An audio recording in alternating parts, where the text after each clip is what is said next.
and just a brief overview of this. And it's my understanding that Judge McCabria is in the commission chambers as well to take any questions that you may have. So we thank him for his time. So the narrative starts out going over revenues. Of course, revenues fluctuate on individual ability to pay, and then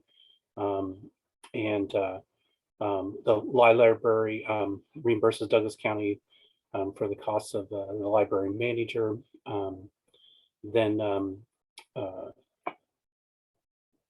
the Kansas Careers Work Study Funds are applied when a student is hired to work with the court as well. And those revenues can obviously vary from year to year. Exciting news on the personnel front. Governor Kelly signed a budget bill in May of this year to increase and pay for state court employees. This is something that's long overdue, as I think most of you know. And those will be announced at some point, I'm sure, as those get finalized. But that is good news. Not long ago, we were the lowest paid state for district court system in the country, and my understanding this moves us out of that.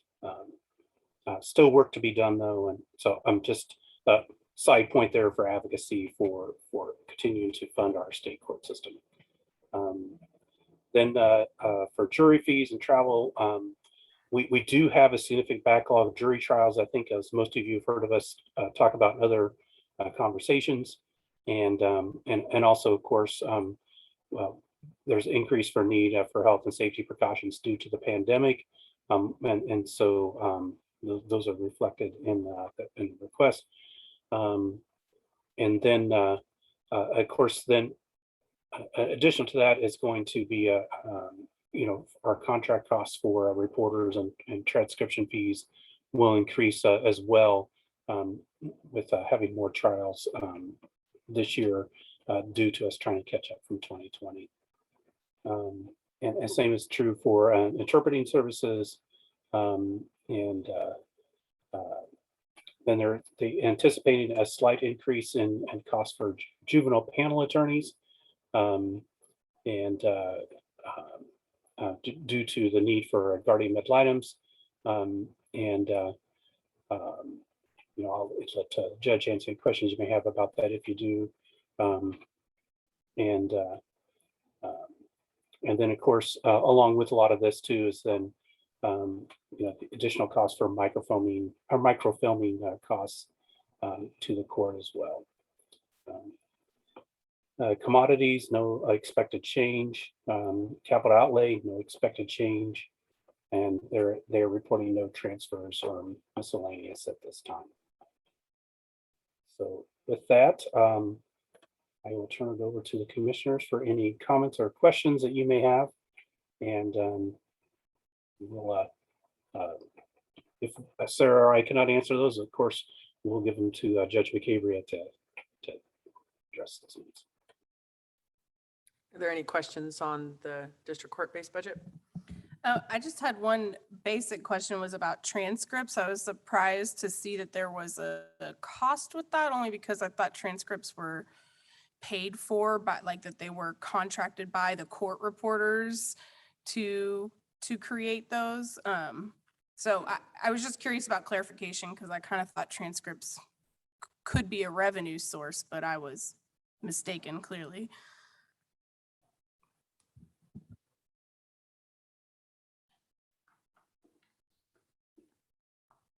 Those are transcript costs paid for indigent defendants. Sure. So I've got a couple of questions. Go for it. Okay. So a lot of this in here is due to the pandemic. So we've seen a backlog of cases due to the pandemic. We've seen a need for more IT support due to the pandemic. Sarah, have you put any thought into ARPA funds being able to address? I mean, this is a total budget difference between last year and this year of almost 400,000. And if I'm looking at in 2021, their estimated budget was 1.27 million, and this is 1.622.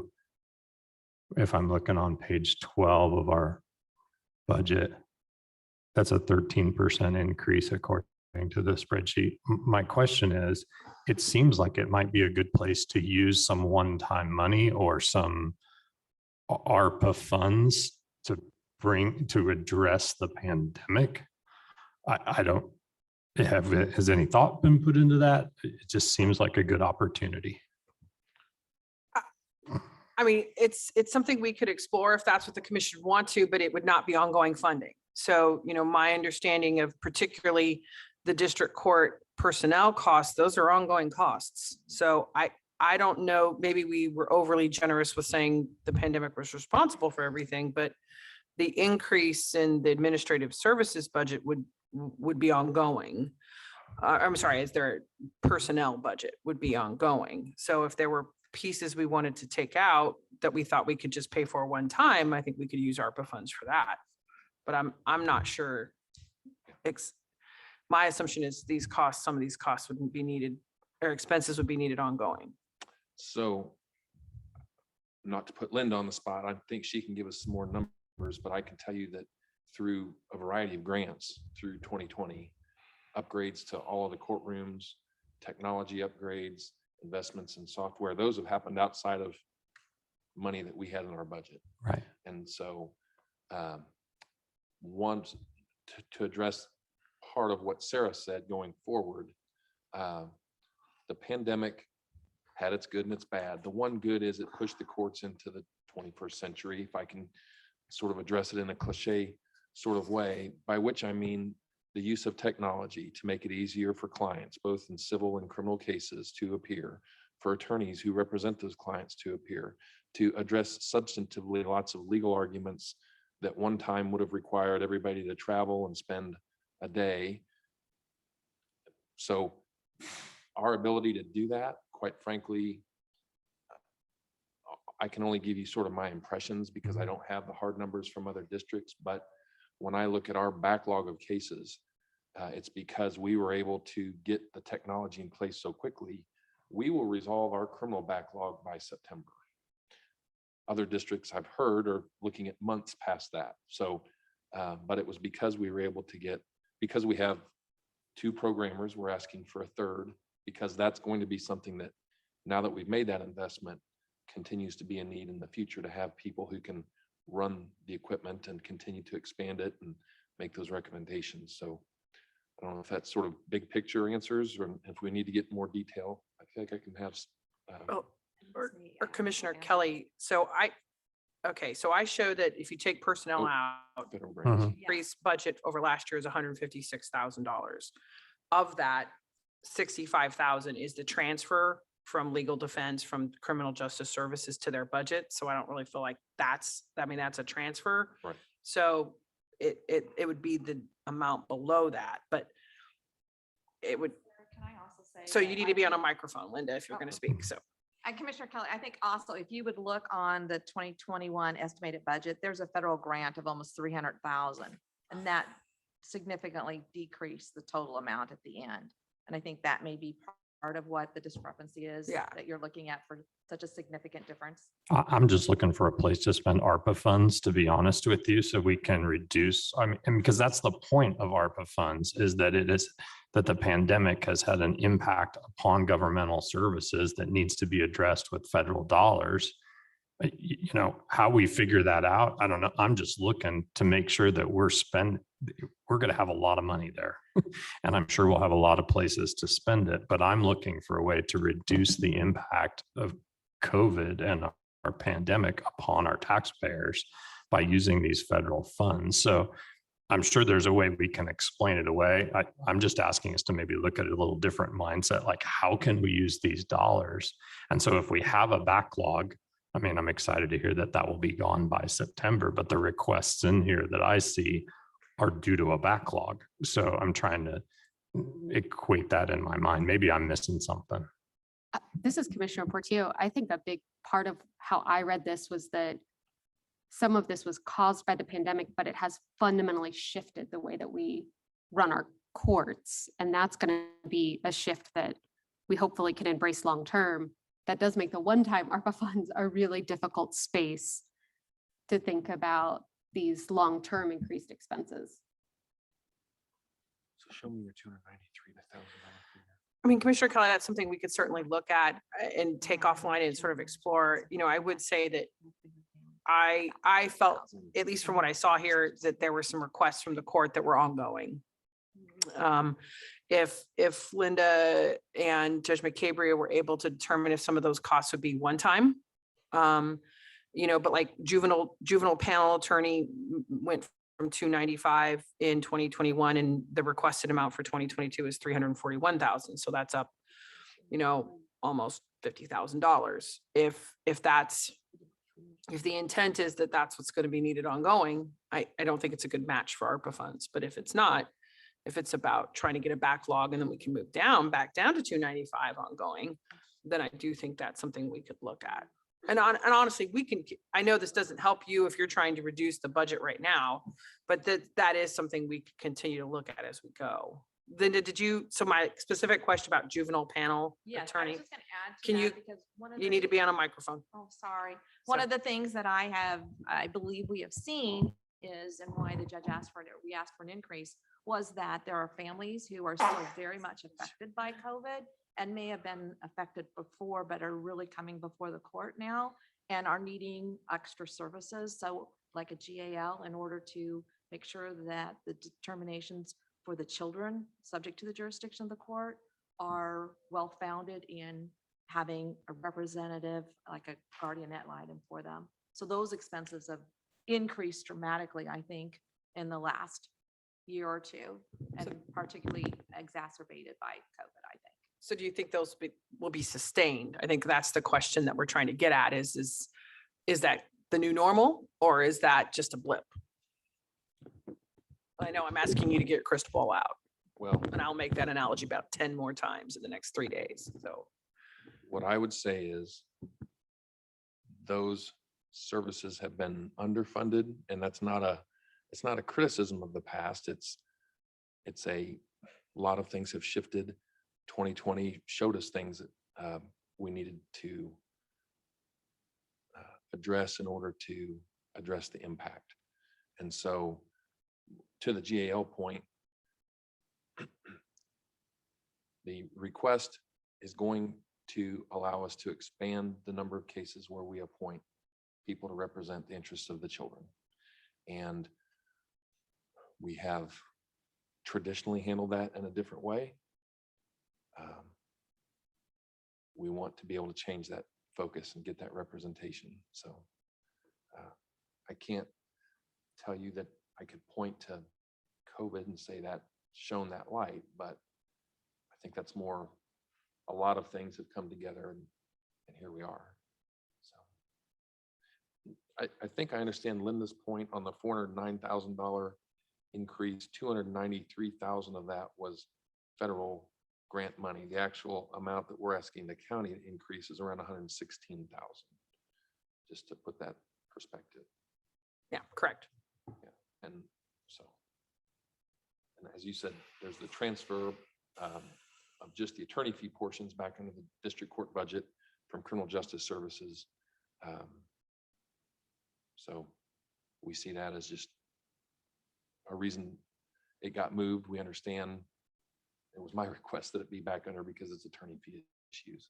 And then the increase for behavioral health court, again, it's a recognition that this is not, behavioral health court is not the defense panel. It's not defense services, to be quite frank. It's the expertise of attorneys helping people navigate a legal system that doesn't involve criminal defense. And so we have 3 very good attorneys on there.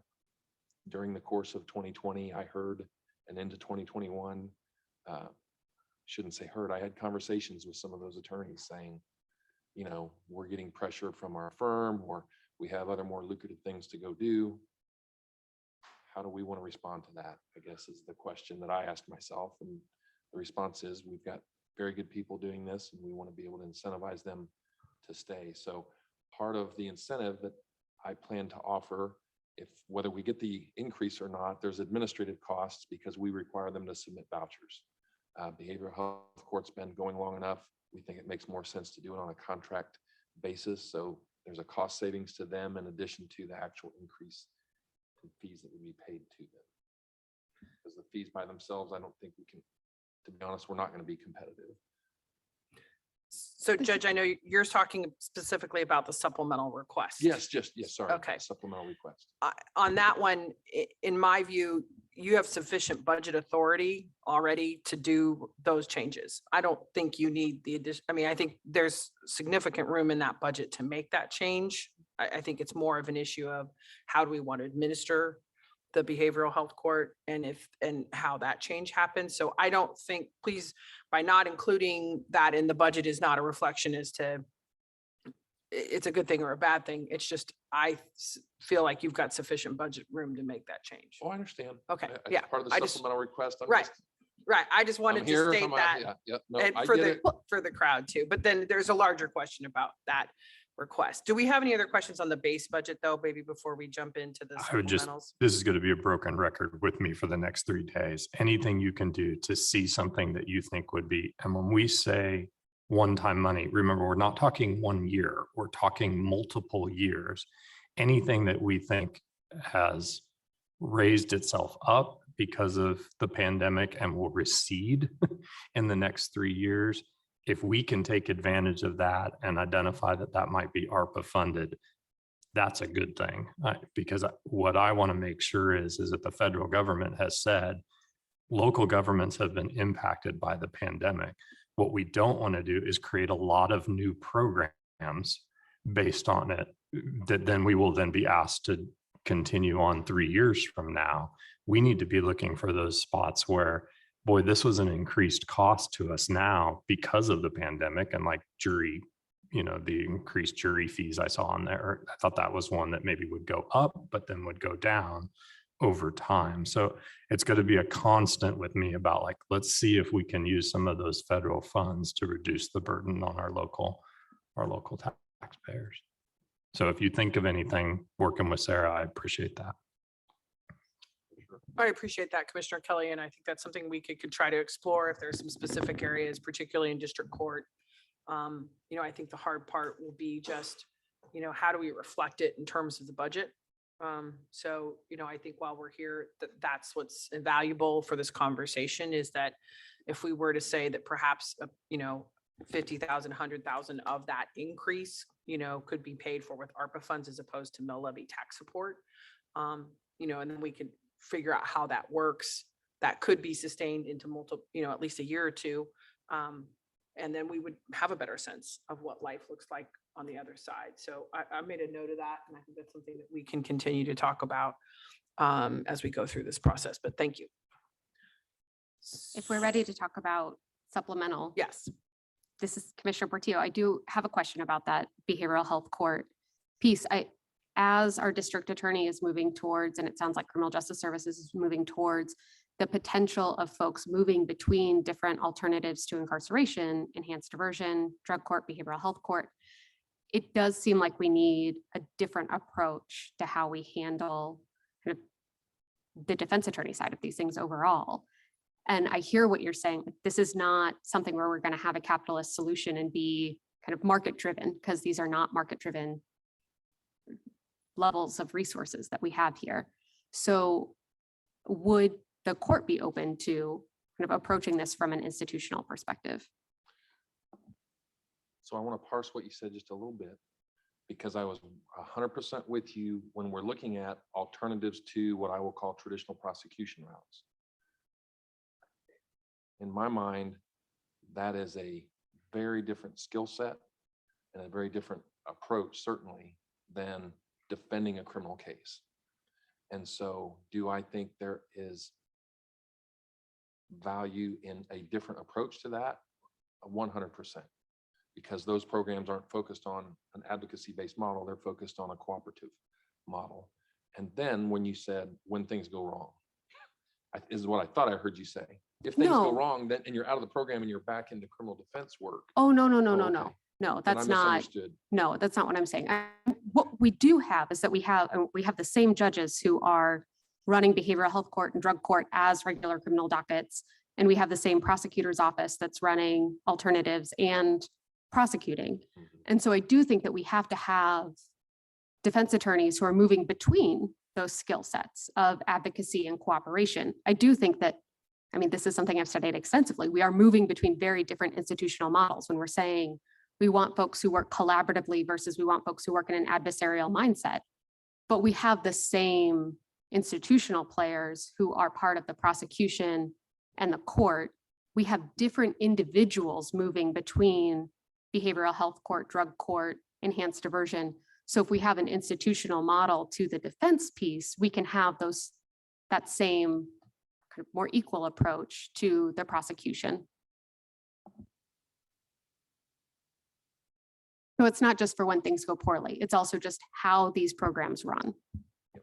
And I guess when I hear, so behavioral health court has a panel that happens to have one attorney who does take misdemeanor appointments, but they're paid separately outside of their panel work. Their appointment panel for criminal cases is a different, they're paid to do different things and have a different approach with the behavioral health court services. And so we have one attorney who does drug court. Anecdotally, and I don't want to, what I understand that attorney's role in assisting the clients who are in drug court, there's very little criminal defense work. There's almost none, I would say. It's again, it's offering legal advice and perspective to problems that will assist with the promotion of the goals of the program. And so having attorneys who have that skill set, if you're asking me, is there value in having those same skill sets across the entire criminal defense panel? It's not a skill set question. It's actually having an institutional office so that you're working across those different courts. Because what I'm hearing from what we heard this morning from Criminal Justice Services is that we may have clients who move from enhanced diversion to drug court. We have different defense attorneys who would be with them if they were considering enhanced diversion versus the defense attorney in drug court. And there may not be coordination because there's no office for them to coordinate with. The prosecutor's office, there's coordination. The judges get together and can coordinate, but there wouldn't be any way for the defense attorneys to coordinate. So it's not talking about skill sets. It's really talking about coordination across these different alternatives to incarceration and specialty courts. I will admit this, in terms of the enhanced diversion program, I'm not certain what representation exists or how that's determined. But what I understand about the basic model is it's similar in terms of, I don't want to not sound like I'm getting your point. There's the difference between skill set and coordination. I understand that. The coordination value to me has much more to it when we're talking about what I will call the non-prosecution tracks. So I see that value there. But when you take the fork in the road between those non-prosecution tracks and the prosecution tract, I don't know. Well, that's what Judge Hanley and Judge Donovan are, why they're on the work group to help address some of those issues. But even on the work group, if we're looking at providing criminal defense versus providing attorneys who render these other services, so I'm speaking, I guess, in those broad terms. I certainly don't stand here today with enough knowledge to say, do I support or not support one institution to address all people in the system? Oh, and I'm not asking you to say whether you support that or not. It has to do with your supplemental request, because your supplemental request is asking for additional funding for a behavioral health court criminal defense attorney for those contracts for the criminal defense attorney who participates in behavioral health court. And I think part of what I'm asking is, would it make more sense for us to provide a block of funding to Kansas Holistic Defenders to handle behavioral health court, drug court, and enhanced diversion? So there is, I don't know enough about what Kansas Holistic Defenders would do. What I can tell you is the reason we have 3 attorneys who handle behavioral health court, and we don't have any concern with whether they're providing criminal defense services, is because it's a totally different model.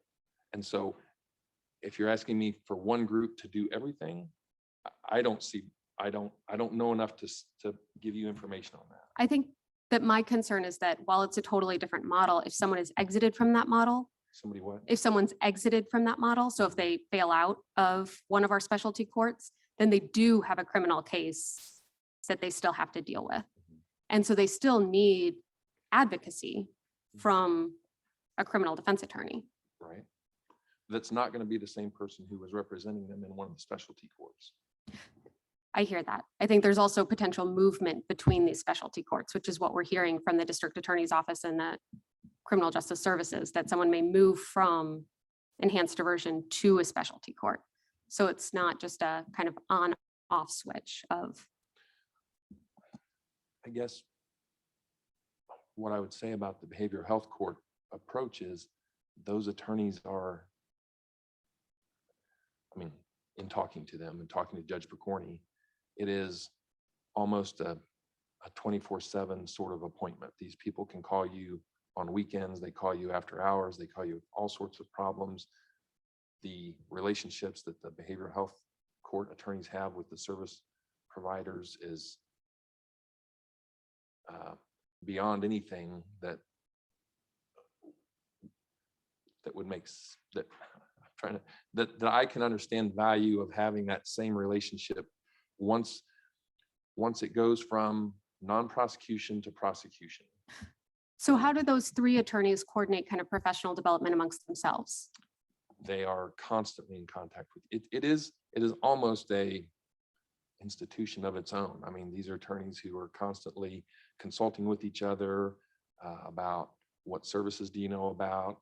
Here's what I did with my client. Here's what I did with my client. I mean, it is sort of its own little institutional office. They're not formally related, but they just have that approach to this common approach. They're together on a regular basis. They're I think that where I feel very uncomfortable is kind of the informal nature to that. When we have a formalized connection in our prosecutor's office and a formalized bench, we don't have that formalized connection for the defense attorneys.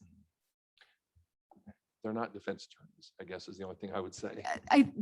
That's still the background that they have. They're operating in a different way when they're part of the specialty court, but they are still, like, I couldn't go do that work as someone who doesn't have a JD, who isn't part of the bar. So I think there is still that background that they're bringing into their role. They're attorneys. They're not accessing their criminal defense training in that setting. And so I know I'm stuck on skill set. You're talking about structure. So maybe just, it sounds like there's more to explore here in terms of how behavioral health court is structured in terms of that thing. And in terms of not just defense, but other issues. I know Pam and I've had some questions about Burt Nash and how it works in that role, similar to how DECA does. It sounds to me like we probably need a longer conversation specifically around behavioral health court and bring in Judge Picorni, have a long and talk more about these issues in depth and see if we can get some, I'm just throwing out there an idea that might get us to. I think the important piece is that behavioral health court is not separate from our other specialty courts. And so maybe it's a longer discussion about specialty courts. Great. And this overall conversation that I think Judge McCabria heard us talk about in terms of even with drug court, that it's, as we evolve, as we do this longer, it's going to be less about the silo of this court here, this program here. How do we provide an array of services to the person wherever they happen to be and as they move throughout the system? So, and I think that's a conversation we probably need to have a little further. And I apologize in terms of my sophistication in how those three may relate is not strong. So that's part of the reason I can't really address the question. So I apologize for that. This is Commissioner Reed here. I mean, I agree, Sarah, that I think we need a larger, broader discussion. A couple of comments and maybe some questions for clarification about the supplemental request are, I'm trying to wrap my head a little bit more around why it seems to be a point of importance that 2 of the 3 attorneys in behavioral health court are not focused on criminal defense. And I think I hear what you're saying, Judge McCabery, but it does feel like some background in criminal defense is a necessary piece of that still, because they're still facing charges potentially depending on their progress through BHC. So that's one piece of it that I just find interesting, that 2 of the 3 attorneys, and also I noticed that 2 of the 3 attorneys currently in BHC are in solo practices. That gives me a little bit of pause for concern about capacity.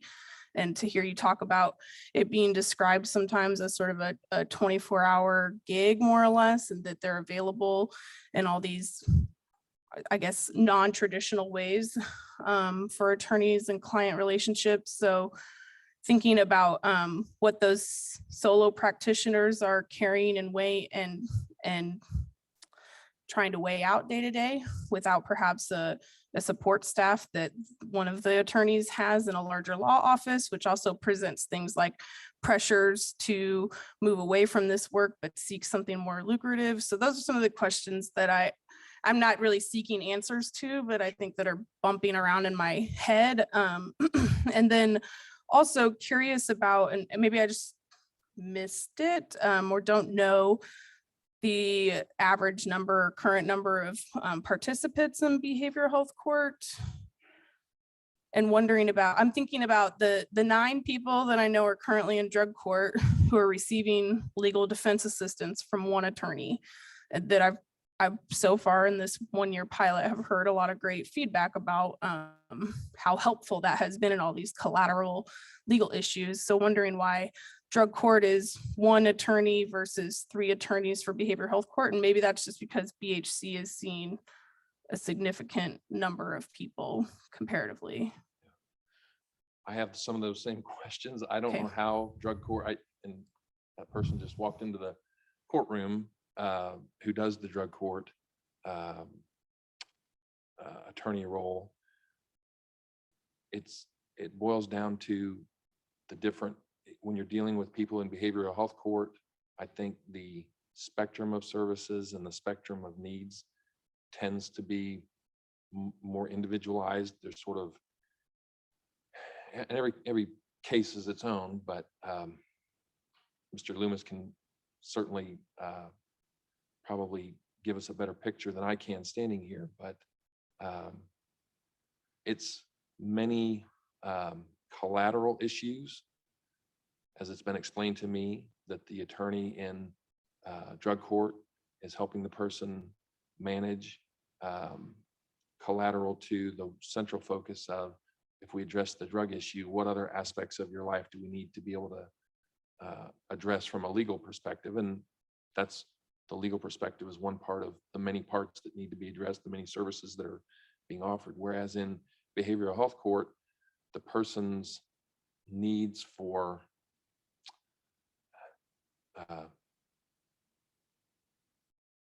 consultation with that attorney, I think the attorneys are just taking a non-attorney approach in many ways. A lot of the questions they get have nothing to do with, none of the questions they get have to do with the legal liabilities in the case. That's just not what the focus is. And so it's a good question, Commissioner. I don't know enough details about that. What I know is these are attorneys that have been on the behavioral health panel for a while. They've shared with me the amount of time that they're devoting. Judge Picorni's very appreciative of having them there. The request was put in to, as I said, address what I feel is sort of a competition with other things that these attorneys could go do and make more money doing, they're willing to do it, not because it's a moneymaker, but they have to be able to justify it both as a solo practitioner and to their firm. So I don't know, I feel like I'm avoiding the question because again, I don't have the depth there. I appreciate that. And I mean, I think it's an evolving conversation is what we've really established here. So I guess last question that maybe we can just put a pin in for the future larger conversation is what other professionals are being leveraged in behavioral health court to support with those quote unquote typical non-attorney practices. If they're not really behaving as an attorney in that relationship, who else is on that interdisciplinary team? Is there other people, and how are we thinking about other access points to those services that are not based on an attorney's salary, quite frankly? So same question I asked, and these are folks who are frequently referring them back to other team members. So you're dealing with people who have, they're in a legal situation. They're in a legal posture. What they need is non-legal services. They are accessing these attorneys to help them be able to take advantage of those other services is the impression that I have. And, Judge McCabe, I would say there is a multidisciplinary team. So, Pam staff has staff there. There's Barrett Nash staff there as well. So I think this is just, I don't think anyone's expecting you to answer the question right now. So I think these are all really good points that we can schedule a conversation for later this summer or this fall to just dig into behavioral health court a little bit more a little deeper and have the folks specialty at the courts. table that need to do that. Does that sound reasonable? sure. As long as it's all specialty courts. All specialty courts, right? We may need multiple sessions if we're trying to get into this level of detail. Does that make sense? No, So, it does. And I Okay. want to be clear, when I said they're the point of contact and then they're referring them to the other team members. Yeah, sure. That's- So, are there any other questions for district court related to their other supplemental requests related to the programmer position or anything else? I want to try to get us back on track in terms of time. My only concern about that programmer position is that it is at a relatively low salary. And I am concerned because I know how necessary this is for the function of your work, that when we think about attracting talent and retaining that talent, I am concerned at the salary level, which again, not a question, definitely a comment. I think that it's a longer term thing of how do we think about public service IT work?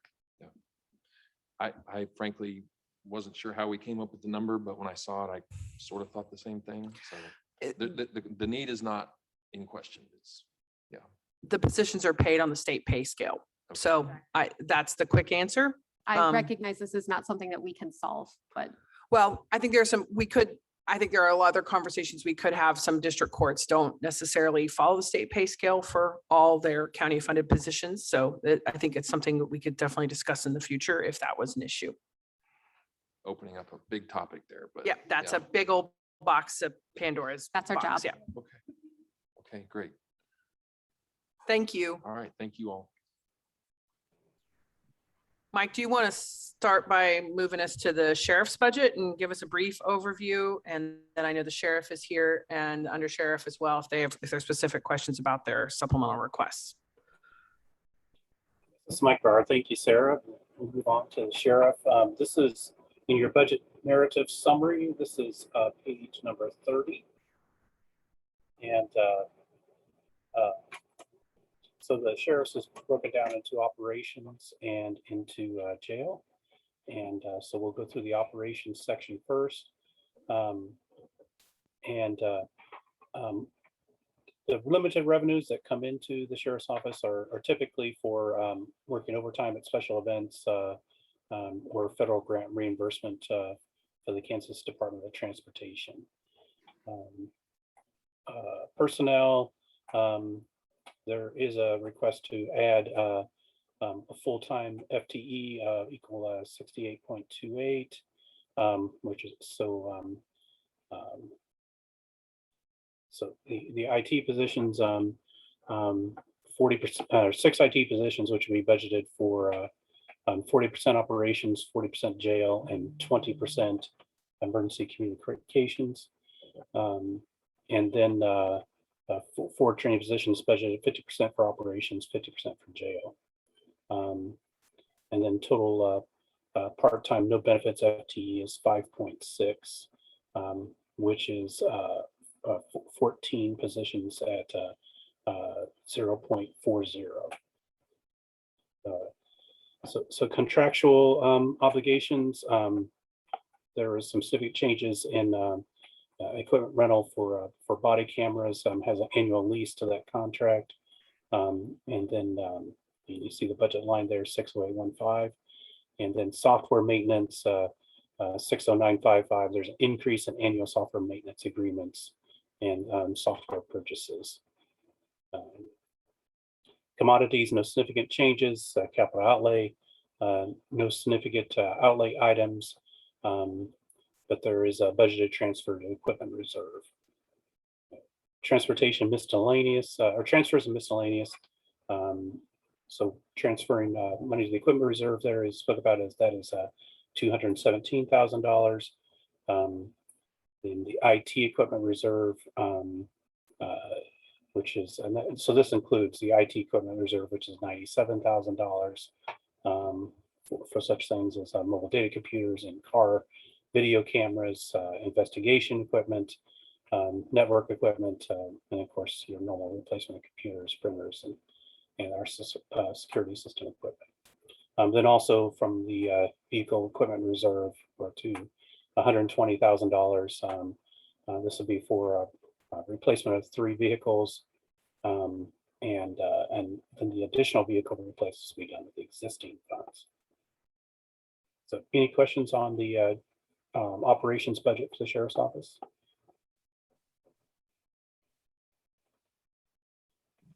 I have a question as it relates to, come on up, Sheriff. This may be a little out of left field, so I'm sorry. But we have a supplementary budget request from the Humane Society. In their supplemental request, they said currently these duties are covered by the sheriff.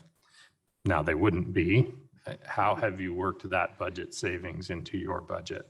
So does this work? Is that better? You're welcome. So what I'll say is that we've always just worked that into our daily call load.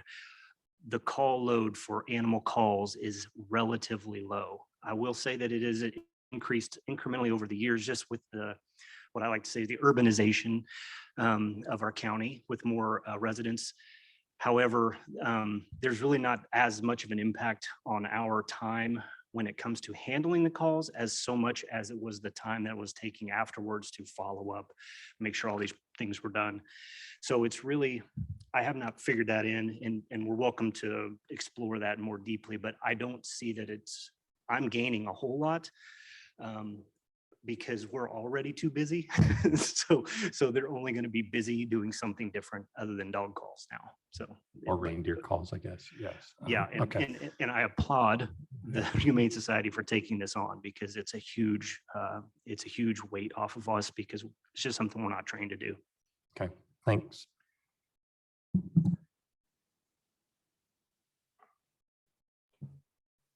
I have one If quick there's question. no more. Oh, yes, go ahead, Commissioner Reed. Sorry, Mike. It's Commissioner Reed here. It's kind of left over from the meeting we had earlier this year about the purchase of some new vehicles. And I see that 3 more vehicles are expected for next year. I'm curious, this is not just a question for you, Sheriff, it's also a question for Sarah and kind of just larger operations. Have we had any discussions of or figured out what costs might look like to move towards hybrid or more energy efficient vehicles? I'm just thinking about well, the sheriff's department and zoning and codes, I suspect are who put, well, Public Works too, but Public Works has different equipment, who I suspect kind of put the most miles on the road. So just curious if that conversation has been started or not. I can say a few things just generally countywide, and then the sheriff can talk specifically about his fleet. The county does buy hybrids for a number of places where we've found some great use for the planning and zoning appraiser, those kinds of things, the pool cars that are available, we have bought those. And in fact, we have a equipment reserve fund that will pay the cost difference between the base amount that vehicle would cost and what the hybrid will cost, so that it doesn't negatively impact the the department budget for that, because sometimes there is a price increase. So we have done that in other places throughout the budget. It has, from what my understanding is, it's been difficult in the sheriff's office to find the kind of response vehicles at a hybrid fashion. So I'll let the sheriff answer that question. Yeah, so there's a couple facets here in that I'm with you on the hybrids, and I think that technology is getting to the point to where we're going to have pickups capable of acting just as regular pickups do. But for public safety vehicles, they come with first off, they're just unique because you can't buy them off the streets. They come completely rubber floors, very basic, this, that, and the other. Everything is set up specifically to be built in to a patrol vehicle. On top of that, they have certain suspension parts for us, which is the big deal because we're hard on equipment. But just given the roads that we drive, they're not super powerful. You know, they're not like the old days where it was, you know, rum runners and they're high-end cars, but they're much more, they're much better. They have different skid plates. They have a lot of stuff that is just good for us and our work. But what I will also say is that we're adding in some extra vehicles because what we're trying to move to is a one deputy, one car. So I've grown up always having to share a patrol car. So my patrol car was running 7 days a week, 12 hours a day. So on my days off, my car partner drove that car for 12 hours a day, every day. And when I came back, I drove that car for 12 hours a day, every day. And what we're trying to move to is having everybody have their own vehicle. For it will last much, much longer because the mileage will stay way down.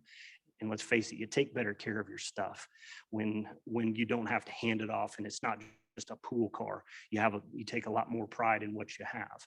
So we've been moving over the years to that, to where we'll just, because it is expensive, the cost up front to outfit a patrol car, not just the cost of the vehicle, but for the cameras and the radios and the computers and everything that goes in there, stop sticks. I mean, we have a menagerie of stuff in there. So it costs money up front. So we've been doing it incrementally over the years. I will say also is that we have cut down on the number of miles we drive in a shift, simply because of, I don't remember what year, 08, 10, we had actually a fuel crunch and we were told to basically park the cars, you know, and just respond, be a stiff defense. And we've kind of trickled that into our, you know, if you have a report to write, just sit and write. Just go somewhere and sit and write. So we're really trying to be conscientious of how many miles we're putting on the cars, how hard the miles are, you know, that kind of stuff. So I guess that's kind of a long-winded question as to where we're headed. But when it comes to the hybrid technology, I am watching it and I am looking forward to, because there will be somebody, and I honestly, I believe it'll be a foreign manufacturer will try to enter the ring, because I think Toyota, Honda, Tesla will see the need because they can sell a lot of vehicles if they can outfit them right for police. I think it's going to take some buy-in from the law enforcement community as a whole, but I can see the writing on the wall. I was just gonna say, I appreciate that you're looking at it and paying attention, because I do think we're gonna see huge advancements in that. And I think that it's an important investment for us to be considering wherever possible. I mean, I would love to say, let's just all have electric vehicles, but we don't have the infrastructure for that. So thank you. This is Commissioner Portillo. Can you just walk me through that pool versus each patrol person having their own individual car? Yeah. Logic again? Okay, so I'll just use the cars that I remember from my, so I would be paired up with, in fact, Stacy and I were car partners for a while. She kept a much cleaner car than I did, which was not good for me. So, but that car would, like I said, was being run 12 hours a day, 7 days a week. In a 12-hour shift, you put anywhere from 150 to 250 miles on a car. So within a year, that car is 130,000. I mean, we're scorching cars every year. Then once we got to where we could give certain specific individuals, like say a canine handler would get their own vehicle, they were putting 30, 40, 50,000 a year, and we could keep that car for 3, 4, 5 years. And so plus just on top of that, you have a lot of, these cars are just driven hard. I mean, at times, and you have a lot of wear and tear on vehicles, and people, I feel like they would take better care of their own equipment if it's my car, if it's our car. I think that we could get more long-term service out of them instead of having to trade them off every year or two. I think we could get 3, 4, 5 years out of a car instead. Thank you.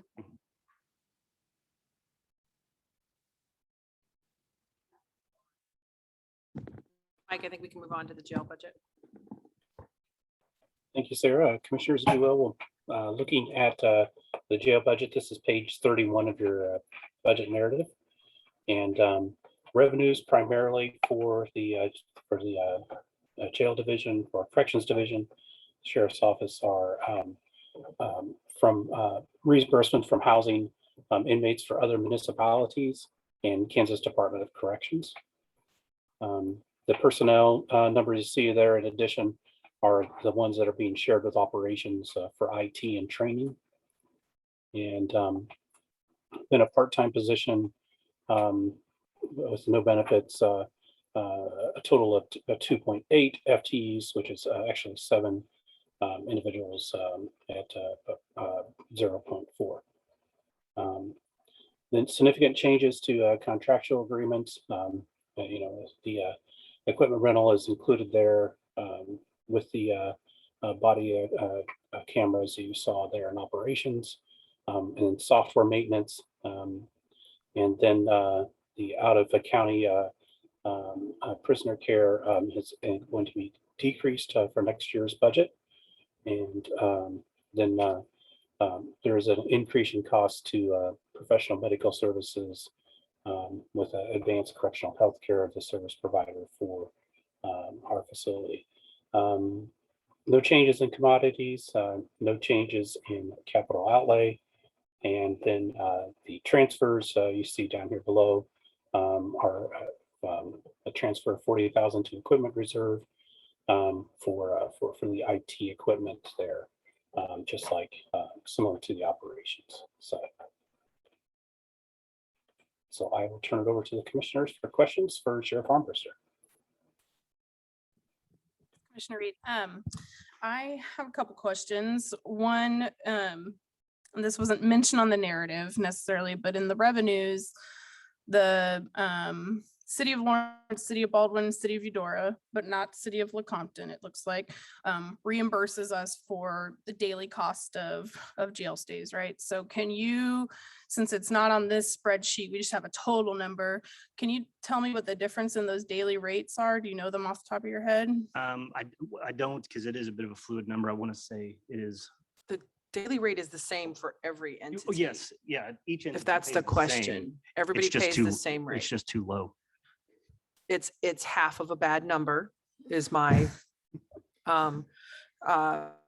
analogy on the jail rate. It is literally developed to there are specific costs that are excluded from the formula. And then it's taken in half. And it also is based off of an inaccurate jail number of beds in the jail Yeah, as well. I believe So 117 is our current daily rate. Okay, so those are not differently negotiated rates between, Nope. through different interlocal agreements? No. Okay. And thank you. it is on the list of things that needs to Mhm. be addressed as a result of working on city agreements. Okay, thanks for clarifying that. My other question was about the out-of-county prisoner care. Mhm. I mean, I see that it's noted that it was decreased. It's still, when I compare the 2022 budget number, it's decreased from this year's budget. But it still looks quite a bit higher. Well, I mean, it's still above the numbers from 2018 and 2019 actuals just by a bit. Those reach over 800,000. And then we dipped down quite a bit in 2020 for obvious reasons. So I guess, are we just that 900,000 that you decreased it to? Is that based off of those 2018, 2019 actuals? Yes, and so we see a trend where our housing population is ever so steadily increasing. I mean, we're talking an increase of 3, 4, 5 a month. At the beginning of the year, we were staying right around 115, 120. You know, at one point we actually dipped down below 100 for a day. But as of right now, we're holding steady in the low 130s. When we get to 150 is where I'm going to start squealing a little bit, and we're going to have to start looking at housing out of county. And so that money, and I'll just be perfectly honest with you, I don't want to spend it. I want to give it back to you, quite honestly, but I feel like it has to be in there for us to have that safety net, because one large event, one mass arrest, one, serious situation on top of our current increases in population, I just feel like there's an opportunity for us within this year to have to start looking for other housing. And I just want to have that money there if we need it. I know I can't make promises, but my intention is to come in way under budget and give it all back to you and then ask for a little bit more to keep. But that's the money I look at when I say I don't want it. I hope I never need it, but I would really like to have it in my budget just in case. Okay, thanks for clarifying that. So then, I mean, if you didn't, so this year's estimated budget for that line is 500,000 and you're asking for 900,000 for 2022. You don't use it all, then anything that's left over just goes to their fund balance, Nope, correct? to the general fund. General. Because you're saying comes back to us, which is what I wanted to Yeah. clarify. Yeah, this is a part of the general fund. So anything not spent Yep. in this line item falls to general fund balance. Okay, thanks for that clarifying. And let me just say this too, there's always been kind of this is my first budget with all of you as well. There's been a history where, hey, we're going to come in under budget. Do we need to spend some money? That will never be my intention. It will always be to turn money back in, because then when I come to you next year and ask for more, I want you to remember that I gave you some back last time. So this is my Valentine Day to you. I promise to be good. I appreciate you explaining your entire strategy. That's very helpful. Hey, I'm an Like open book. every bad guy in a movie, Yeah. but you're doing it from Yeah. the good place. I like it. Transparency. Sheriff, we'll just have Sarah explain to you one-time costs and why we use fund balance for one-time costs. So my question has to do with, there's about a 3% overall increase in cost of jail operations.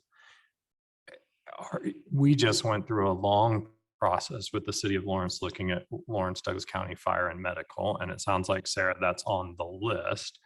Are you passing those costs on? Will you be increasing your fees by 3% to reflect, or is that the burden for the county to pick up for everyone? So it's tied to the rate. Make sure Mhm. this thing is. And the rate is based off of a 3-year average. And yeah, Cami does the rate. So it's difficult for us to immediately pass along that 3% increase. But we need a better formula. Thank you. It's, Mhm. yes.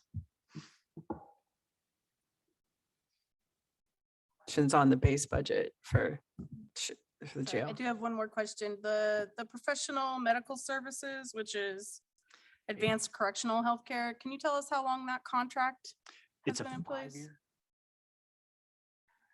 It's a 3-year. It's a 5-year, and I believe we're in our 3rd year of it, if I'm not mistaken. So you can opt out at any time, but you sign a 5-year and you re-up. I'm not going to sit here and tell you I'm an expert in it, but I know we've been with ACH for quite a while. This year, I believe, is the first substantial increase. And for reasons that we can talk about if you want, but they had a change in leadership within their company. Old man ACH passed away, and his kids took over and started trying to make it turn profit. So we're about 3 years into a 5-year contract right now, but have we been with them longer? Is it just that the contract is kind of renegotiated every 5 years? We've had them longer. Am I misremembering that there was a change in medical providers in recent years? There was. So we used to use like visiting nurses, I mean, a long Okay. time ago. And then ACH came in as an actual correctional health care company. And we've been with them longer than 3 years though, haven't we? I mean, we've been with them for a substantial amount of time. Maybe that's just the current contract period. Commission, this is Mike Farrar. Yeah, I believe it's been every bit of 5 years that we've been with ACH.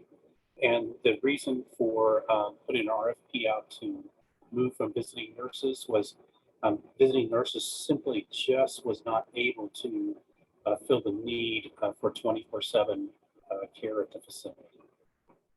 We were happy with their service. They Yep. just weren't able to do that.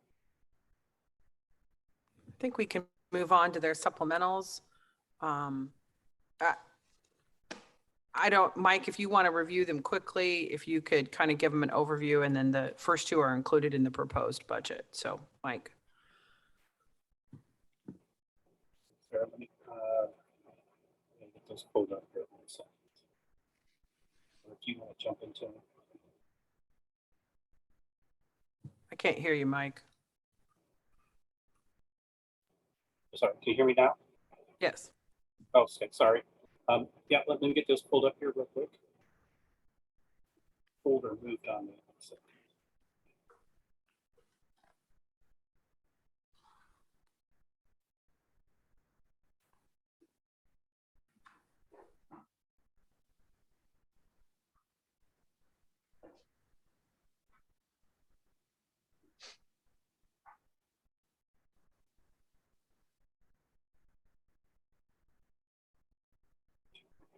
Sarah, I don't have the sheriff's supplemental pulled up on my computer. I can Jump kind in. of lead it off, and then we'll just, Would you if there are please? questions, the sheriff's here. So the first request from the sheriff's office was related in order as they are in your budget book. The first was a cook position. This was as lower custody or less minimum and medium security inmates are included in are in the jail, there are less folks that are a good fit for serving in inmate worker positions. So this has led to the sheriff's office reevaluating that. In the past, inmate workers were used to work in the kitchen specifically. Now that there are less folks that's a good fit for, this was a request for the sheriff's office to add a position for it. For this position, I think commissioners know this is one of our lowest graded staff positions, and they work very, very hard for not very much money. And so I think definitely making sure that they have the appropriate staff was important. So that's why I included it in my proposed budget. The second position that's included was specifically the other position that was included in my budget was a position for assisting with the video appearance. And sheriff, I think that's yeah, but in the order is in it. I don't think they got it in the book. I don't see it either. So we'll get you that one because I don't see it in the book either. The second position that was added was a position related to assisting with video appearance inside the correctional facility. My understanding is that position will be pretty much a 40-hour work week type position when the court's operating. But to help assist with that process, that last year was really sort of thrust upon existing staffing. They're already doing a very difficult job sort of managing the housing units. And so this person will be helpful in making sure that we have that kind of response. The other positions that the sheriff requested, and he kind of broke them into two pieces, were really related both to patrol and the correctional units, and related really to what I would consider base staffing levels. And, just as folks are at required training, FMLA, all types of leave, it can leave some real staffing shortages for the sheriff's office. When folks are on leave, the staffing model isn't really built around planning for that type of leave being budgeted and staffed for. So these positions would be helpful in bolstering that so that there would be less need of overtime if these positions were in place. I was not able to get these into the proposed budget based off of where we wanted it to come in at. But Sheriff Armbruster is here if you have any questions about about those requests and all the supplementals. So. This is Commissioner Portillo. This may be more of a comment than a question. I hear what you're saying around the staffing and adding more positions. One of my concerns is that these positions, the pay rate's pretty low. And we know that turnover is incredibly expensive, particularly when it comes to all the training that folks need, first to onboard and then kind of ongoing. If we're looking at kind of across the board salaries, and I know that that's a concern for your organization overall, if we're adding more positions, it seems like then we may be in a harder position long-term to raise the salaries of all of the folks that are there. I'm just trying to figure out, how do we balance adding enough people so that we can make sure that we have enough people to fully support, and having kind of the space to increase salaries so we can retain the people that we currently have. And that's a great point, and it's something, I think it's a very delicate balance, but what I will say is, as we stand here today, I've been extremely fortunate in my first 6 months to have little, if not any, turnover so far. So I think the combination of a culture change and some other things that we're doing are getting staff to stay.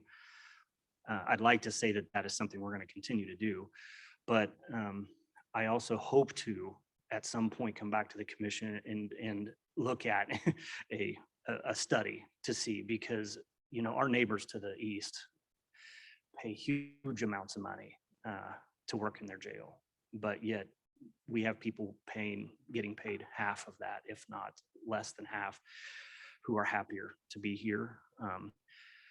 So I feel comfortable in asking for more out of the pot instead of dividing the pot among the current employees, because the county has been so good as far as getting base pay up.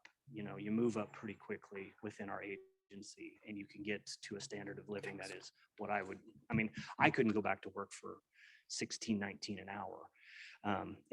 But, you know, the target audience that we're trying to get, these young folks just, you know, that are just coming out. But I totally agree with you that it's a delicate balance, but we're trying to create a culture where we keep them and pay them decent. We're never going to pay great. And I think they know that, but I think that's where we're hopefully headed in that. And also, we have a lot of turnover for people that are just burned out from having to work a lot of overtime. And they're just like, man, you're not paying me enough and I'm working way too much. And so if we can get more staff in there, we can relieve a lot of that as well. So yeah, it's 6 of one, half dozen of the other. And that is an excellent segue into an administration supplemental request that was included in the base budget funding for a compensation study. Douglas County has not done, our last compensation study was in 2013. At that point in time, we targeted our pay to be 70%, so not at market rate, 30% below market rate at that time, because that was all we could afford. And significant funds were moved to move us to 70%. We used to be at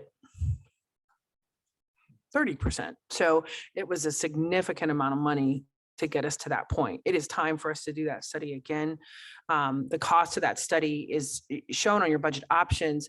That 100,000 is not what the study will cost, but we need to begin to reserve room in the mill levy to implement the findings of that study.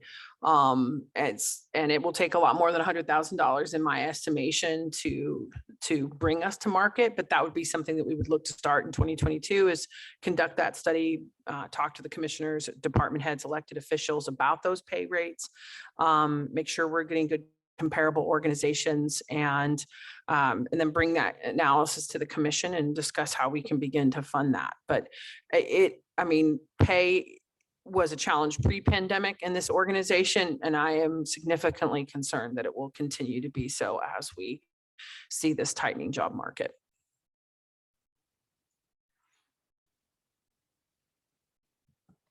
This Commissioner Reed, and of course the question just floated out of my head as I was staring at this, making sure the green light was on.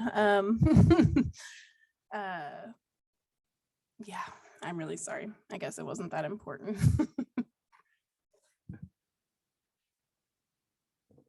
Are there any other questions on the sheriff's supplementals? Well, congratulations on your first budget hearing, Sheriff Armbruster. I don't, well, I don't know. Did I win? I- Am I getting all the money I wanted? Thank you.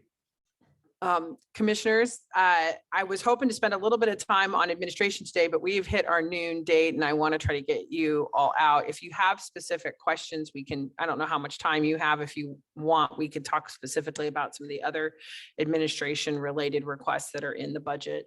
There will be some time later on too. I'm hopeful we'll find a few minutes here and there to talk about a number of budgets, but I'd be glad to take any questions you have.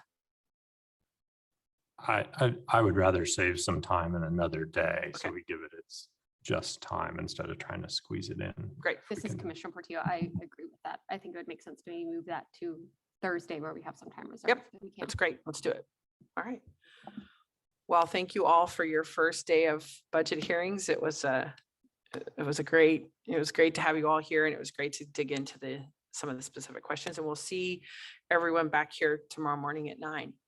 Thank you.